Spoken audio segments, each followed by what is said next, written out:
friends, welcome to Code Crush Coding. In this video we are going to learn some of the interview questions related to string pool, string builder and string buffer.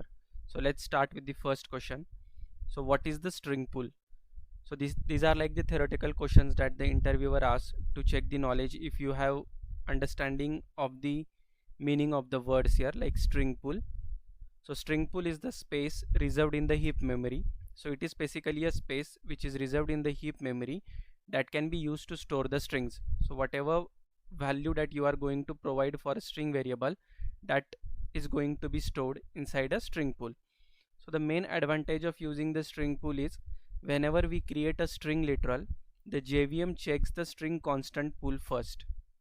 So let's say this is our string constant pool, okay, and if the string already exists in the pool, a reference to the pooled instance is returned. If the string doesn't exist in the pool, a new string instance is created and placed in the pool. So let's say we have two string literals here, two string variables, str1 and str2, and we declare str1 equal to hello. So for the first time, hello will be not available inside this string pool, right?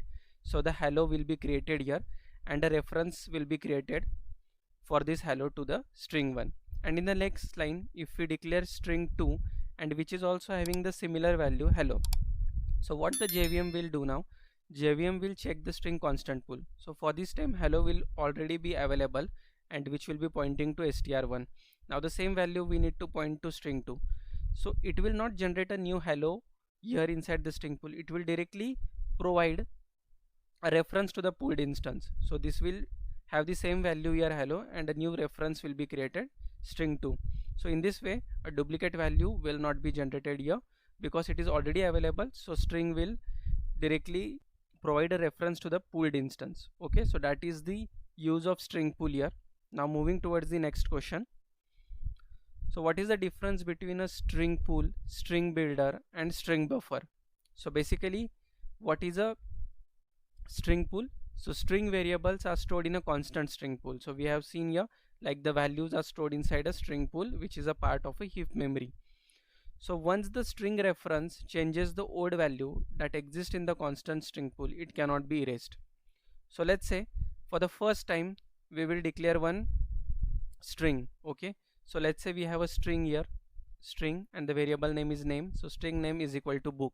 So this book will be provided inside a string pool and we have a variable name, so which will point to the book value.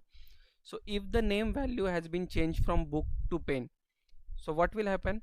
Now there is already a book value available inside the string pool, pen value is not available. So pen value will be created inside this pool and this name will now, instead of pointing to book, will be pointed to pen.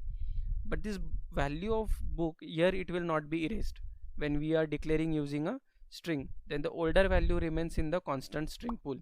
So this is the one explanation of string you can provide. So whenever you declare a variable using a string, so how it will be stored, like first time name will be pointing to book. If we change its value to pen, so book will always be available inside this string pool, it will not be erased. But when we use the string builder and string buffer, then what will happen, let's see. So if you use a string buffer, so instead of declaring a variable with the data type string, if you declare it with the string buffer, then what will happen? So the first thing here, string values are stored in stack. So when you are using string buffer, they are stored in the stack. So this is how a stack can be represented, okay. And if the values are changed, then the new value replaces the older value. And if your string buffer value changes, then the old value is replaced by new value. That was not the case with the string because the old values are not erased in the string, but inside the string buffer the old values are replaced by new value.